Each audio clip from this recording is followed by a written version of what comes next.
Estamos con el siguiente invitado, me refiero a Martín Pardo, él es coordinador de incidencias de aldeas infantiles y además miembro de la Federación de Instituciones de Protección y Acogimiento de la Niñez y la Adolescencia. Gracias por acompañarnos, un gusto recibirte aquí en el programa. Muchas gracias, Paula, Maggie, Alejo, un gusto. Bienvenido.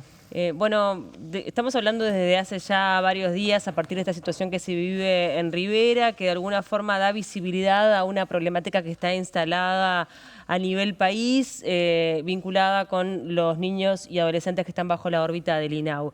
¿Esta es una situación que ustedes ya venían de alguna forma viendo, intentando solucionar, buscando una respuesta por parte de la institución? Hay un conjunto de elementos que me parece bien importantes poder como precisar en relación a esto. Lamentablemente la situación de esta adolescente de Rivera, que tuvo el peor desenlace posible, pone en evidencia una situación o un conjunto de situaciones que lamentablemente han proliferado en el territorio. Nosotros como un colectivo, en el caso de FIPANA, venimos trabajando en instituciones que brindan amparo y también proyectos de protección en la modalidad 24 horas a niños, niñas y adolescentes. Y la verdad que convivimos con estas preocupaciones. Lamentablemente son recurrentes estas salidas no acordadas, son recurrentes también estas presiones que muchas veces el propio sistema de protección, entre comillas, porque la verdad que las garantías que el Estado debe brindar en términos de derecho a las vulneraciones y a las violencias de niños, niñas y adolescentes vienen estando bastante tensionadas y bueno, en el caso de Rivera, digamos, no la situación en particular, sino procesos que muchas veces traen asociados este tipo de situaciones, ¿no? Adolescentes que son captados por redes que lamentablemente también en el territorio han proliferado. Entonces es conocido que en zonas de frontera, por ejemplo, el tema de la explotación y de la trata tienen ya, digamos, un trayecto importante en el tiempo. Se han dado situaciones también vinculadas con trabajo infantil, que en varios departamentos se han registrado, se han identificado. Y en el caso de FIPANA y en el caso también de aldeas infantiles, nosotros venimos empujando fuertemente la necesidad de desarrollar acciones tendientes a privilegiar el derecho a la convivencia familiar y comunitaria. Todos los niños, niñas y adolescentes tienen ese derecho, pero además, un poco en el rato previo conversábamos, ¿no? La experiencia de haber estado incluso en la dirección de uno de estos proyectos en territorio ha hecho que en las historias de cada uno de estos niños, niñas y adolescentes uno sabe que el deseo más ferviente es el de poder vivir en un entorno familiar. Ningún niño, ninguna niña quiere vivir en un esquema de cuidado residencial. Por eso también nos plantea cierta preocupación que de pronto en esto de cobrar al grito en términos futbolísticos y muy uruguayos, con todo esto último que pasó, parece que aparecen ahora justamente los planteos en relación a la necesidad de promover otros esquemas y otros encuadres de atención a estas expresiones de vulnerabilidad que atraviesan a muchos niños, niñas y adolescentes. Y ahí es necesario revisar un poco cómo el sistema de protección hoy plantea soluciones, entre comillas, que necesariamente fuerzan muchas veces que, en lugar de ser la última medida, la de la internación, la del ingreso a un esquema de cuidado residencial, sea casi la única que se le está planteando o proponiendo muchas veces a niños, niñas y adolescentes que de ningún modo, por una cuestión de privación socioeconómica o material, deben quedar privados de ese derecho a la convivencia familiar. Por supuesto, hay situaciones extremas donde lamentablemente no queda otra alternativa, pero esa siempre es la última alternativa y los marcos internacionales y el propio Código de la Niñez y la Adolescencia es bien claro en que los estados y los distintos proyectos que intervienen e instituciones deben agotar todas las alternativas previas a esto del ingreso al cuidado institucional.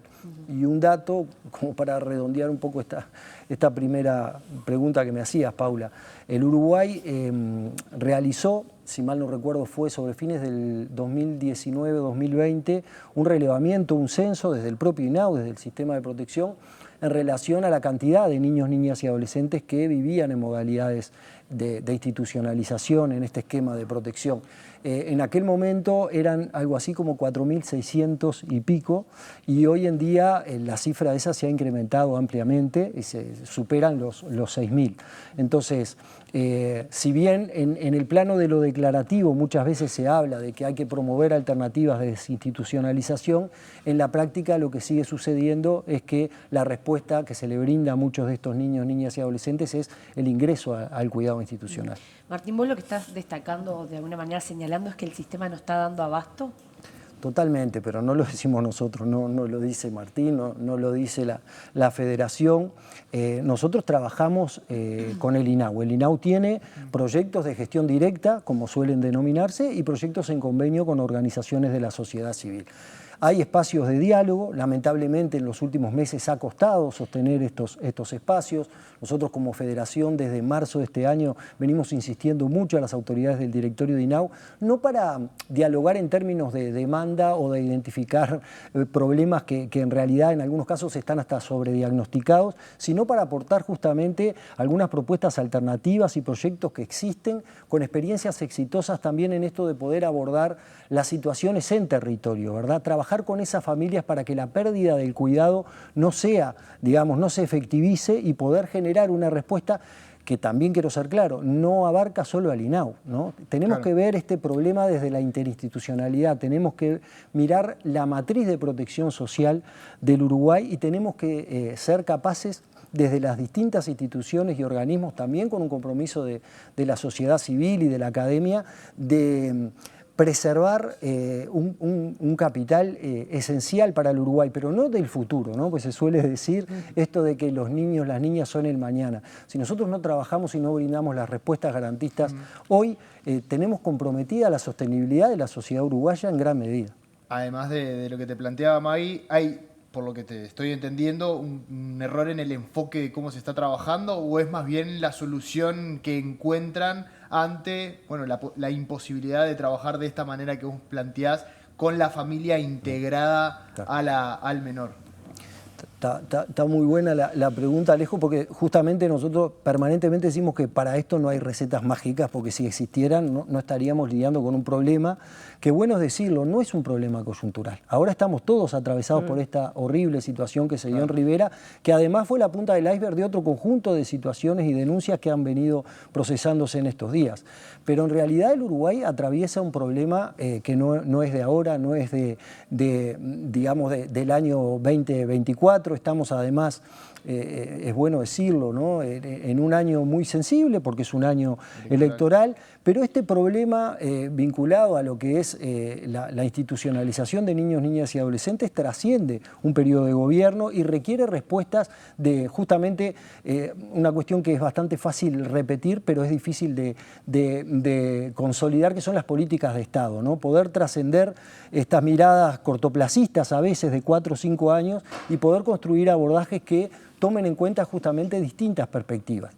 En cuanto a los enfoques, nosotros sí estamos convencidos, porque lo hemos visto en el territorio y en las prácticas, que tomando a tiempo la intervención sobre estas situaciones es evitable la pérdida del cuidado familiar. Entonces, estas situaciones que a veces ingresan niños, niñas y adolescentes a largos periodos de permanencia bajo el cuidado institucional, que después generan otros daños, ¿verdad? Que están comprobados, hay evidencia nacional e internacional en relación a esto de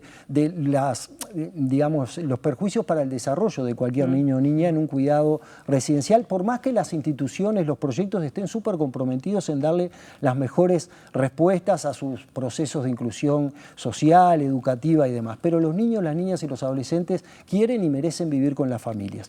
Y ahí es donde el Estado, una vez más repito, no solo desde el INAU, que por algo es el ente rector de política de infancia y adolescencia y tiene un rol fundamental y estratégico, pero también desde otras institucionalidades tiene que brindar respuestas y abordajes. Ahí empiezan a aparecer como las diferentes posibilidades para poder de alguna forma revertir esta situación. Una está vinculada con segmentar un poco más los hogares, trabajar por ejemplo con adolescentes que tengan hijos, después de acuerdo a las edades. Y hay un factor que no me parece nada menor, que es el de la salud mental. Sí. ¿Cómo se aborda actualmente el tema de la salud mental, sobre todo cuando estamos hablando de repente encontrar algunas instituciones que sean medio camino para no terminar con una internación del menor? otro muy buen punto que traes, Paula, porque justamente refuerza esto que veníamos conversando, ¿no? De la interinstitucionalidad. Una respuesta de salud mental tiene que involucrar a los prestadores de salud, ¿no? El rol que tiene ACE, que tienen las distintas alternativas también, que a veces se han incrementado, por ejemplo, las respuestas de las clínicas de salud, con distintos niveles de respuesta ahí. La verdad es que nosotros justamente en estos meses vamos a estar presentando una investigación que hicimos en conjunto con el INAU y otros actores desde Aldeas Infantiles, que permite identificar fuertes carencias en esto de cómo se está abordando el tema salud mental y todas las dificultades asociadas. También otros niveles de patologías y discapacidades que se invisibilizan muchas veces también, y en esto de las propuestas asociadas al encierro quedan como en una suerte de agujero negro y generan largas permanencias también, obstaculizando proyectos y trayectorias de vida de un montón de niños, niñas y adolescentes e incluso adultos, porque muchas veces se cumple la mayoría de edad y como desde la interinstitucionalidad no hay respuesta, se perpetúan algunas alternativas desde lo que es la internación o desde el cuidado institucional. Entonces, el tema salud mental es bien importante, el tema de la mirada interinstitucional también. Yo vuelvo un poco a esta cuestión relevante de trascender las fronteras cortoplacistas o partidarias, incluso en un año tan sensible como este. A veces resulta por lo menos frustrante ver cómo desde distintas tiendas políticas se han planteado alternativas legislativas en relación a este tema de infancias y adolescencias, ¿no? Que capaz que uno de los datos más importantes no lo dijimos en este rato, pero tenemos un país que lamentablemente hoy presenta cifras de pobreza infantil más importantes que las que exhibía hace algunos años atrás. Ha crecido la pobreza infantil, los niños y niñas de 0 a 6 años, hoy 2 de cada 10 están en situaciones de pobreza. Entonces el Estado desde las distintas soluciones tiene que brindar respuestas. Y volviendo al planteo de las soluciones legislativas, que tampoco son mágicas, pero es importante que el sistema político tome con la responsabilidad que hoy implica este tema de infancias y adolescencia alternativas como por ejemplo se han venido planteando desde la diputada Cristina Lustenberg con la Ley de Garantías a Infancia y Adolescencia, que es un proyecto que a nuestro modo de ver sobre todo le otorga mucho de esta mirada racional como sistema y como Estado a la respuesta, ¿no? Claro, racionalizar, poder consolidar las capacidades y que las respuestas tengan además esta mirada integral que requieren los abordajes. La propia legisladora Carmen Sanguinetti, senadora del Partido Colorado, también ha venido trabajando en lo que es la elaboración de un proyecto de ley vinculado a lo que es la ley de egreso, que justamente es pensar qué pasa después que un adolescente, un joven egresa del cuidado estatal que brinda el INAU, ¿no? ¿Qué le estamos ofreciendo desde las políticas públicas para que esos gurises, esas gurisas puedan insertarse en la vida educativa, sociolaboral, construir sus proyectos de familia? Entonces ahí yo creo que tenemos una deuda que trasciende las fronteras partidarias, que realmente sería justamente en esto, a veces lo discutimos con los equipos de trabajo, con los compañeros y las compañeras, justo en año electoral salir a hablar de esto, sí, más que nunca, pero no porque sea un tema que hay que colocar en la agenda cada 4 o 5 años, que es cuando se acerca la cuestión en las urnas, sino porque justamente en un tránsito tan importante de 2, 3, 4 años se juega un proyecto de vida de cualquier niño o niña que hoy están haciendo en nuestro país. Sí, creo que es la primera carrera electoral que tiene a todos los partidos, por lo menos con este tema en sus programas de gobierno. Después hay que generar acuerdos y que esto realmente se pueda cristalizar, me parece que eso es lo más importante. Pero tocás un tema, ¿no? Cuando uno se para frente a estos problemas son tan grandes y tan trascendentales y realmente se nos va la vida del país, porque estos niños o adolescentes tienen nombre y tienen una historia, tienen una familia, pero con la de ellos sos cada una de la de nosotros, ¿no? Pues son tan diversos los problemas y me imagino lo que se deben enfrentar ustedes en el día a día es realmente muy complejo. Pero hay un punto que me parece que no, que lo conoces una vez que empezás a escarbar o te acercás a más al tema, y es los adolescentes en estas situaciones, ¿no? Cuando están previo al egreso, cuando tienen 12, 13 años, 14, 15 y llegan a los 18 y tienen algunos una prórroga para quedarse un tiempo más. Es un momento muy complejo para ellos, pero además esa adolescencia que viene con la rebeldía, que viene con los cuestionamientos, un despertar del cuerpo. y muchas veces la vulneración o la exposición. ¿Cómo se trabaja con esa población específica que después termina siendo víctima de abuso, víctima de explotación sexual? Diste en varias claves también, Maggie, porque, no hay, me parece, así como no hay recetas mágicas, tampoco hay mucho misterio. Lo que estos gurises y estas gurisas necesitan más que nada es que los quieran. Necesitan afecto, necesitan proximidad, necesitan cercanía, ¿no? Como de repente en cualquier, a mí me gusta poco hablar de familias convencionales porque creo que hoy en día lo que existen son acuerdos de corresponsabilidad muchas veces y arreglos familiares distintos, pero es importante esa proximidad, ¿no? Trabajar con los chiquilines desde esa cercanía, y es un trabajo que el Uruguay ha probado, porque también es importante, y por eso el llamamiento que nosotros como colectivo FIPANA estamos haciendo no es a generar una suerte de catarsis colectiva, sino a poner sobre la mesa proyectos o intervenciones que han dado resultados y rediscutir de alguna manera una transformación profunda del sistema de protección, que implica recursos en territorio, que trasciende al INAU, porque el INAU solo no puede. Es muy fácil para cualquiera de nosotros hacer la catarsis con el INAU, ¿no? Y señalar con el dedo, pero son otras instituciones y otros organismos. En este país han existido con distintos niveles de éxito, pero han existido más cantidad de programas de cercanía. El propio instituto tenía en su momento en convenio con el MIDES muchas de estas propuestas que se denominaban así, programas de cercanía, que justamente lo que hacían era generar respuestas desde lo técnico con abordajes de trabajadores, trabajadoras sociales, psicólogos, psicólogas, con las familias para evitar esa pérdida del cuidado familiar, ¿no? Hablábamos recién, tú traías el tema de los adolescentes. En algún momento se hizo una apuesta muy fuerte por un programa que se llamaba Jóvenes en Red. El programa Jóvenes en Red trabajaba también con duplas, con tríadas de técnicos en el territorio para que estos chiquilines tuvieran inserción educativa, inserción laboral. También a veces pensar fuera de la caja, ¿no? Porque a veces miramos esta cuestión áulica, ¿no? Del modelo educativo, y bueno, y son chiquilines que de repente no sostienen 3, 4 horas adentro de un aula. Entonces ahí me parece que es bien importante ver cómo a veces los propios gobiernos departamentales, cuando generan iniciativas vinculadas con la inclusión cultural, la inclusión a las cuestiones artísticas, al deporte, ahí es donde hay muchas de estas claves para que estos gurises y estas gurisas no se nos pierdan, ¿no? Martín, la última que te quería hacer yo respecto a este tema que planteabas justo, es una... Porque claro, hablabas de un reenfoque y de poner gente a nivel de calle y sobre todo de prevención, ¿no? Que hay un trabajo importante para hacer allí. ¿Se necesitan más recursos económicos o un redireccionamiento de lo que hoy se destina económicamente a este tema en particular? Digo, a reacomodarlos para que se encamine en esto que vos planteabas. Excelente pregunta.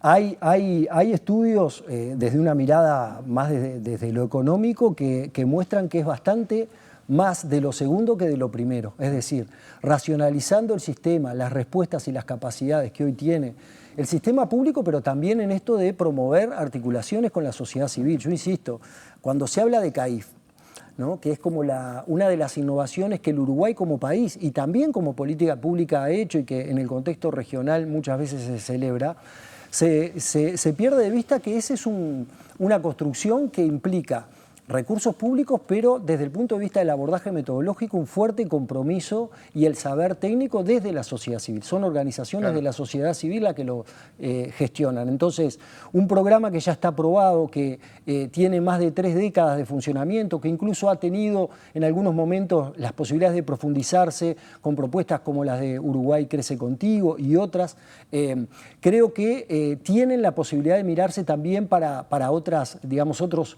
sectores, otras franjas etarias, ¿no? Hay que repensar a veces esto de los modelos educativos, hay que pensar también las respuestas que a veces desde la inclusión social y cultural pueden enganchar mucho mejor a chiquilines y chiquilinas que si no también están hablando en un idioma diferente, ¿no?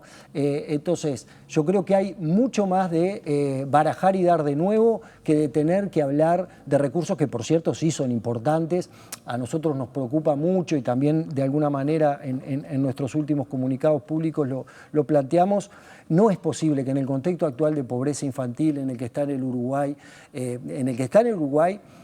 y en el que estamos esperando, por ejemplo, que se puedan poner en marcha varios de estos centros CAIF que están comprometidos en el marco de la administración, haya trascendido, como ha trascendido, que el INAHU ha devuelto recursos a rentas generales, ¿no? Como si los números, digamos, dieran bien, como si la ecuación diera bien, y lamentablemente las infancias y adolescencias hoy necesitan otras respuestas. Entonces, yo creo que hay de las dos cosas, pero racionalizando, generando una mirada mucho más integral desde la política pública, seguramente vamos a estar mucho más cerca y a la altura de las respuestas que estos niños, niñas y adolescentes hoy necesitan. Martín, gracias por acompañarnos, mucho por hacer, ¿no? Sí, En un claro. trabajo de hormiga, de día a día, y que va a llevar mucho tiempo y requiere mucho compromiso, sin lugar a dudas. Totalmente, y el agradecimiento a ustedes porque también desde estos lugares es importante poder hacer visible esto para trabajar en conjunto. Y vaya si el periodismo tiene mucho para aportar. Y ojalá Así que la próxima visita sea con buenas noticias. Ojalá, cómo no. Sí, Gracias por el tiempo. Bueno.